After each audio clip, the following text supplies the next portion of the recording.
Last spring, ASUSF Senate voted to decrease the funding for the Foghorn. Senate was accused of censorship due to a cut of issues, which would decrease the frequency of the Foghorn.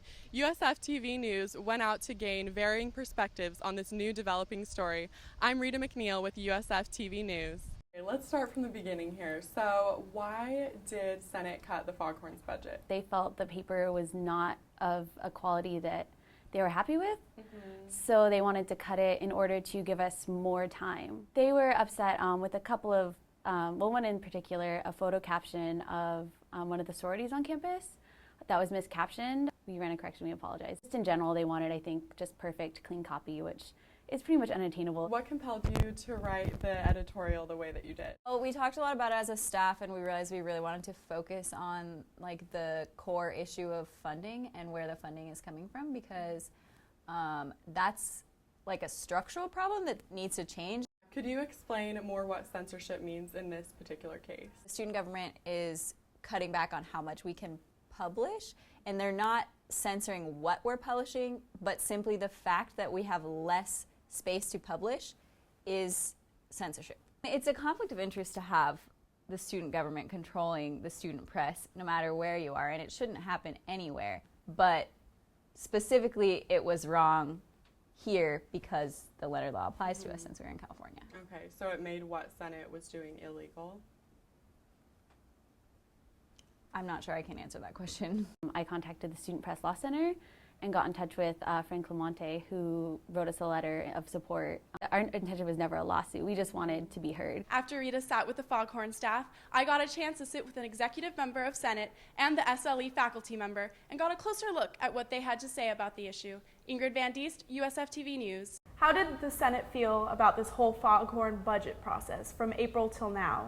Through the whole process, there's been a real sense of dedication to being the best representatives that Senate can be. It's great to work with the Senate. They are, like any student organization, they have their peaks and valleys and issues of organizational development to work through, but generally they're very dedicated student leaders who put a lot of time into their organization.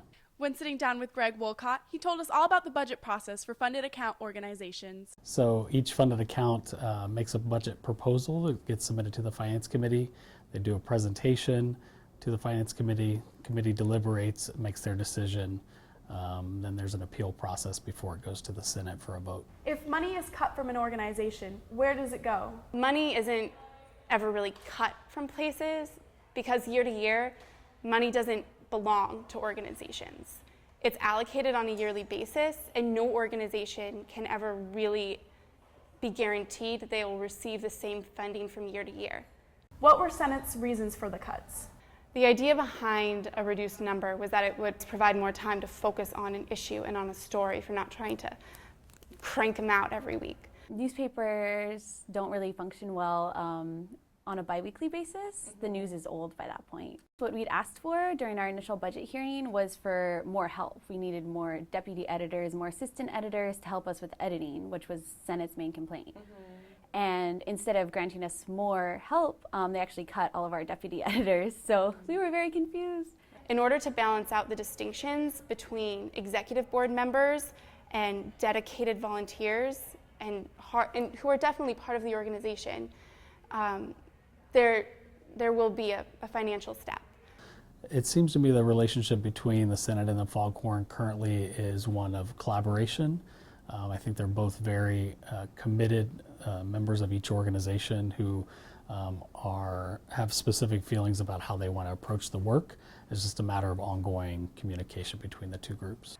I think the relationship right now is hopeful. We all respect you, and we are all serious that you are turning out a quality paper that represents the students you are the voice of as they wish to be represented. I mean, they're talking about doing surveys with the student body via their new website, which has been revamped and looks fantastic, and through reaching out through paper readership.